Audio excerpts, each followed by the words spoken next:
Бисмиллахир-рахманир-рахим. Урматтуу мусулман бир тууган, бүгүнкү көйгөйлүү маселелердин бири бул текеберлик. Аллах Таала Кур'ан-ы Каримде айтат: жер үстүндө текеберленип баспагыла. Текеберленип баспагыла. Пайгамбар саллаллаху алейхи вассалам айткан: текеберлер бейиштин да жытын жыттабайт. Бүгүнкү күндө урматтуу мусулман бир тууган, илимибиз менен, байлыгыбыз менен, бийлигибиз менен, сулуулугубуз менен, жада калса ибадатыбыз менен текеберленип калдык. Текеберленип калдык. Текеберленип калдык. Мечитте намаз бүткөндөн кийин жамаатты карап турсаң, кээ бирлери керсейип басышат. Эмне сен фитнес клубтан чыгып жатасың? Айдаганы $5000 уна, басканы асман чапчыйт.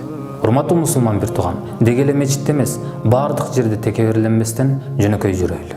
Бүгүнкү күндө бул текеберлик оору болуп калды. Бул ооруну дарылоонун жолдору бар. Биринчиден, текеберликти жоюуда Аллах Тааланы баардык кемчиликтерден таза деп билип жүрөккө түйүү.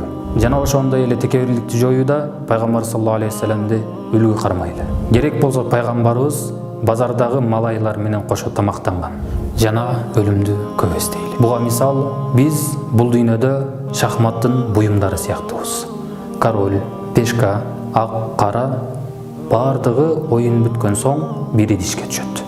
Мына ушундай сыңары бай, кедей, алым, залым, ак, кара баарыбыз өлөбүз. Биз эмне үчүн текеберленип жатабыз? Себеби биз чыныгы илимди билбей жатабыз. Рухубуз ачка.